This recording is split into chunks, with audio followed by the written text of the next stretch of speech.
You know, while you can't remember a lot of days in your life, I remember that day before it happened. I clearly remember driving to work and thinking what a gorgeous, beautiful day it was. It was a normal day. We started off school and, the kids were in class and everything was going as any other day prior to. Just a regular old morning. Go to class, follow the bell, teacher stuff. Actually, that was my 50th birthday. My birthday is 9/11, 9/11/51. So I turned 50. It was a great day. The morning started off tremendous.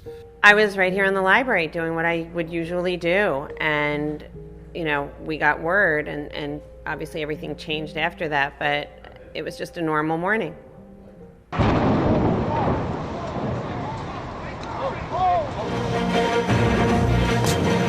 It's 8:52 here in New York. I'm Bryant Gumbel. We understand that there has been a plane crash on the southern tip of Manhattan. This just in, you are looking at obviously a very disturbing live shot there. That is the World Trade Center, and we have unconfirmed reports this morning that a plane has crashed into one of the towers of the World Trade Center.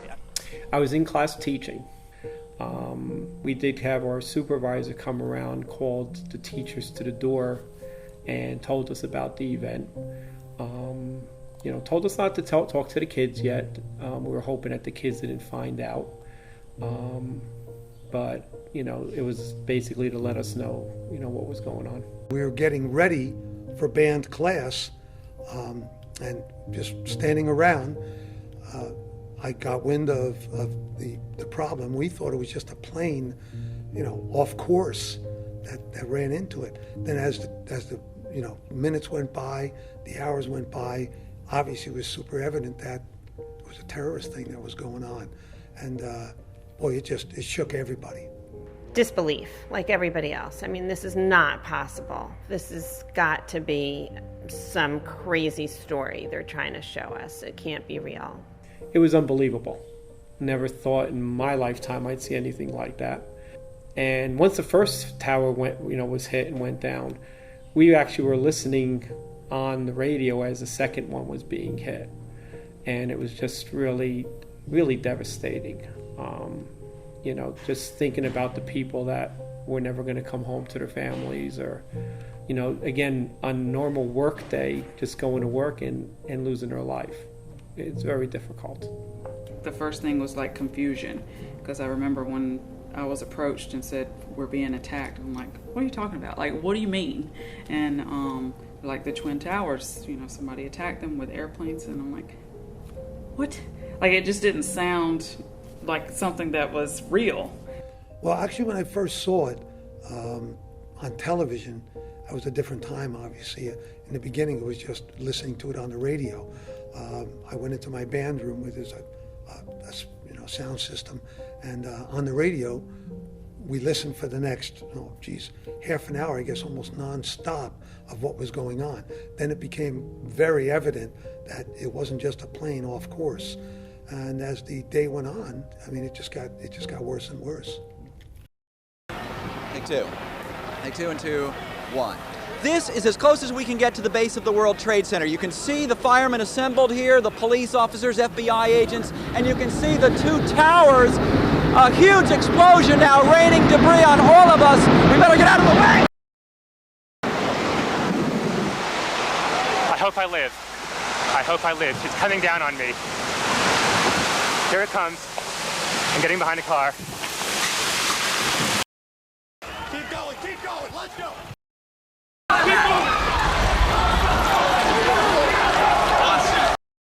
Oh my God! Watch out.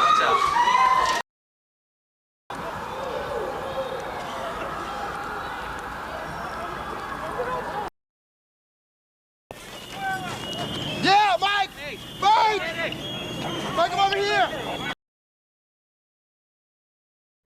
I remember the teachers being more concerned than the kids, because as typical, kids can be oblivious, especially because they didn't have their phones. It would be so different now, but they were more oblivious. It was the teachers who were getting word, and so we wanted to see what was happening. We didn't want to hear, we knew something was happening, but we couldn't see it because we didn't have that capability like we have now.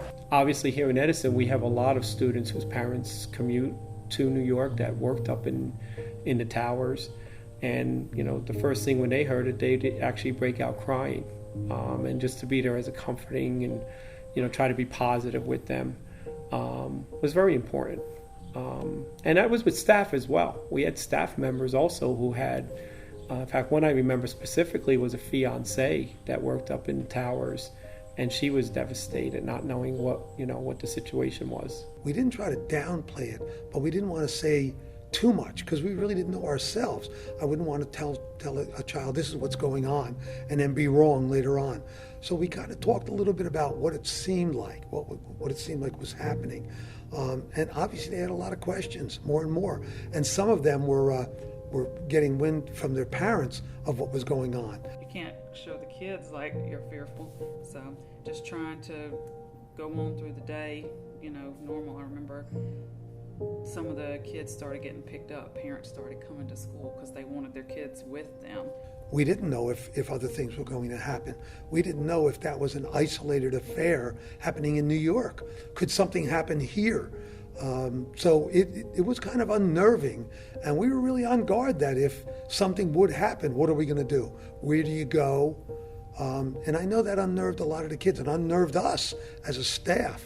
We didn't have a TV at the time that we played, but we found one and we plugged it into the cable so that we could see what was happening in real time, or as real as you could get on TV then. And that was helpful because information is helpful, and it was filtered. I wonder today in the library we have a big flat screen TV that we keep on all the time. It might have been just so jolting if we had that. And even if we didn't have that, we have the internet, we have our phones, we'd be looking at Twitter, we'd be looking at everything that people are saying. And I think that would be really even more disruptive and more, just create crazy anxiety. Two of the students that are listed in our hallway, I did have as students, obviously prior to the situation. Scott Scherzer and Kevin Cohen, great kids. And again, sometimes people don't understand the relationships we have. That also hurts personally, knowing that they were the normal kids sitting in class a few years before that, and they had bright futures, and now they were gone. There was even a student that was here that was killed in it. He wasn't here at the time, but there's now a scholarship in his name, Kevin Cohen. His parents give out a scholarship every year that we use in band. We give it out to a deserving band student who best exemplifies the way Kevin was. And I also had friends in a similar situation that didn't necessarily lose their life, but, worked in the towers. In fact, one gentleman I knew for years, and he was actually running late that day. Otherwise, he would be gone. He worked on the 109th floor. And he happened to hear it and turned around and went home. I was co-teaching with a teacher at that time, and I know her husband he worked in the Twin Towers, and for some reason that morning he missed the train and he didn't get to work. So it was, that was my only close experience, I guess you would say, with that. In the park and ride places where cars didn't move for 2 or 3 days, you knew that these were people that were never coming home. And that's, really sad. It took a while for things to get back to some kind of normal. There were people that were always coming in, students always coming in saying, my uncle knew of somebody that was in there at the time. And it really got difficult after a while, where after that initial day, it seemed like there were even more students coming in talking about problems that occurred, people that they knew, somebody that a neighbor might have known, or a neighbor's friend. It's also just hard to believe it's 20 years. It's incredible. So